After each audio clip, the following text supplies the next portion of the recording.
Good morning, good afternoon, and good evening, my precious pack, and welcome back once more to VEGA Conflict.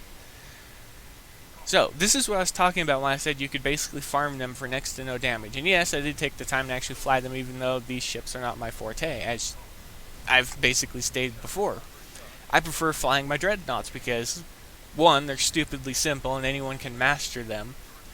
Two, the raw firepower allows them to destroy ships in a single barrage.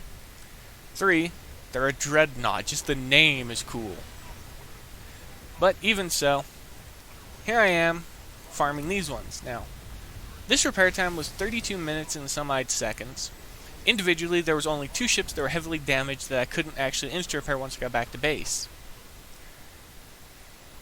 Now, that means that was a 9-coin repair for a single fight. Not my best flying, but I don't have the best fitting for these, because they're just for show. I literally don't really use them for much of anything else. And one thing I found to be extremely good with this fight in all my tests, how I set my ships up, always try and line them up facing up. Because when you're fighting against these targets, you can actually move backwards away from the target, and you can force the Valravens to continuously fly at you and allow you to impact and do heavy damage to them whilst dodging a majority of their rounds in return.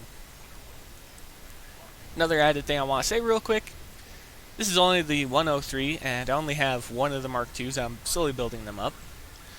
And Victoria, naturally, is going to be level 100, because I've spent a lot of time farming for her levels, and, well, they were well worth it. One thing I do have to say about the other fleet commander, Paul, I do not approve of his 10% weapon speed bonus from having the Rangers, because I used him after this fight because I wanted to see if it would do anything for me. Honestly, it didn't.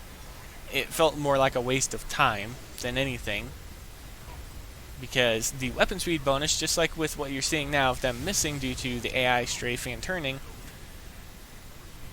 well, there's not much that can be done about that. But one thing I also noticed that I want to ask all of you real quick, in the AI fights against Valravens and stuff like that, have you noticed anything odd about their Valravens, such as them potentially leading shots and more or less guiding their rounds to the target, not actually guiding in like guided munitions such as energy weapons, but I mean them legitimately firing and their round was meant to hit where you were going to be at, whereas your ships fire directly at the target where they're at currently. So you can't really say you're going to be able to hit the target reliably, because if the AI is constantly changing its direction, well, it's going to be an issue.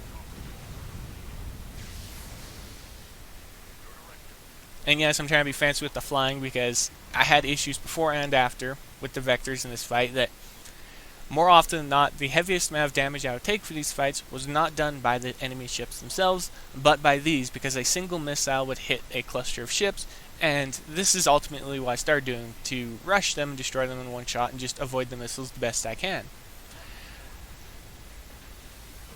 Because after each fight, what happened was the heaviest amount of damage was incurred by a single missile impacting the fleet as they exited phase. Now, if they've entered phase, I'll do whatever I can to ram the target and get rid of the missiles quickly.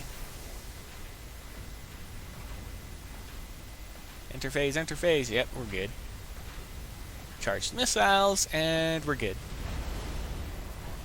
Target's as simple and quick as that, everybody. Be safe out there, my pack. Happy hunting, improve upon this, and I'll see you in the next video.